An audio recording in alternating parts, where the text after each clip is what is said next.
All right, speaking of Dr. Fauci, Biden's COVID point man is using his latest media blitz to continue dismissing the now well-documented benefits of a drug we first told you about nearly a year ago.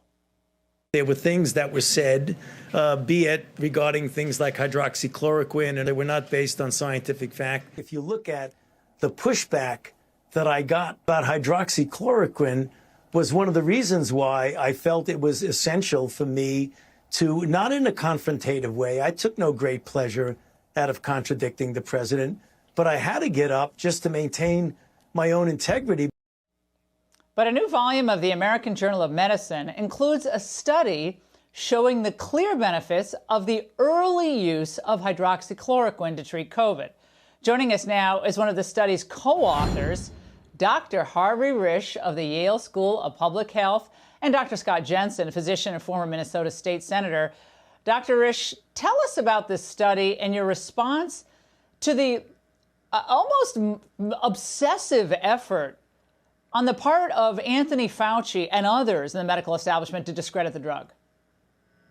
Oh, good to talk to you. I really wish Dr. Fauci would actually say something in terms of evidence, but since he never quotes any actual studies, it's really hard to know that he has any evidence to actually talk about. He's very dismissive, but he never actually says anything. The study that we published, Dr. McCullough and 50-plus co-authors published, is a review of all the evidence for early treatment as a whole. It's not just one drug. It's not just hydroxychloroquine. There's many drugs that can be used.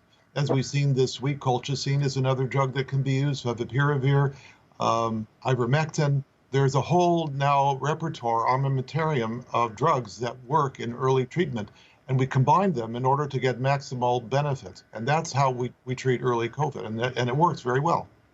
And Dr. Jensen, whether it's hydroxychloroquine or ivermectin, the drug NAC, the whole series of these therapeutics that Dr. Risch is talking about, what's going on here? Like, what happened to medicine being an accumulation of data and an analysis of data? I'm not a doctor, but I've gotten to know Dr. Risch and many practicing physicians, and they're like, Laura, this is the most disturbing development we've seen, is the seeming politicization of medicine.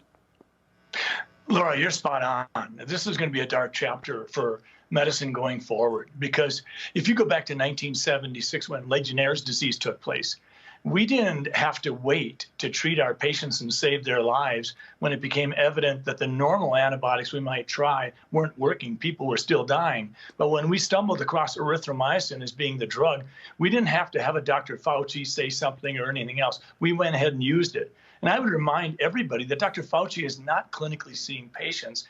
And he didn't just contradict President Trump. He contradicted U.S. Senator Amy Klobuchar, because she'd been quite clear that when her husband received hydroxychloroquine when he had COVID, that she was grateful that he was going to be able to benefit from that. And she thought he did. And I think that's important.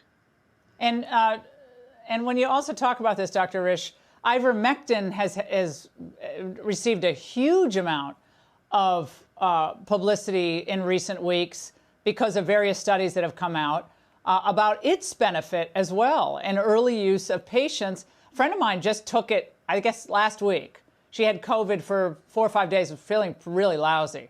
I think in maybe 20 hours, 18 hours, she was like gardening out in her house, up and about. She's like, I feel almost back to normal. But she said one major pharmacy chain would not fill it. They said, no, we're not filling this prescription. What? It's astonishing, that everything has become politicized, and it's like Big Brother is watching over every pharmacologic move that we make with some script behind the scenes that nobody actually understands. These drugs are relatively inexpensive. They're generic. Nobody's making a huge profit over them. And maybe that's the real bottom line here. Dr. Risch, Biden's COVID team, by the way, they can't seem to agree, because first, here's Drs. Fauci and Osterholm on vaccine effectiveness as it relates to all the new strains. Watch. We've seen announcements that actually the vaccines that we're using are still effective. There's actually more than one variant that may actually duck the vaccine or our natural protection that we get from having had infection. Okay, here's the same contradiction on the two-mask deal.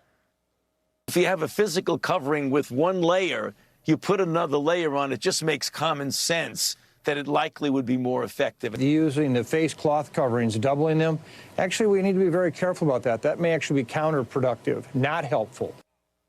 Okay, Dr. Risch, I'm confused. I've gotten pretty up on the medical literature, but now they're confusing me, and they criticize Trump's response as confusing? Well, 2 + 2 = 6 or 2 + 2 = 4, so maybe it's somewhere in the middle. There are a lot of gray zones and a lot of lack of specific knowledge, and nobody quite knows the answer. One thing about those new viral strains, the mutant strains, is that the vaccines and natural immunity seem to have some degree of immunity against them, but not as much as the normal strains. Whether that will be enough or not, and we need backup for the vaccines, is only something we'll know empirically when it gets here. So we have to wait and find out. And Dr. Jensen, that means, again, bringing us full circle here, that those early interventions with relatively safe antivirals, we should not be discouraging, correct? Absolutely not. Honestly, the idea of telling someone that when they get sick with COVID, they should either get better on their own or wait till they get so sick they have to go to the hospital, and then once they go to the hospital, they'll be told hydroxychloroquine and ivermectin are no longer appropriate to use, makes no sense. Patients are saying, we don't want that binary choice. We'd like to do something early on an outpatient basis, and that's reasonable.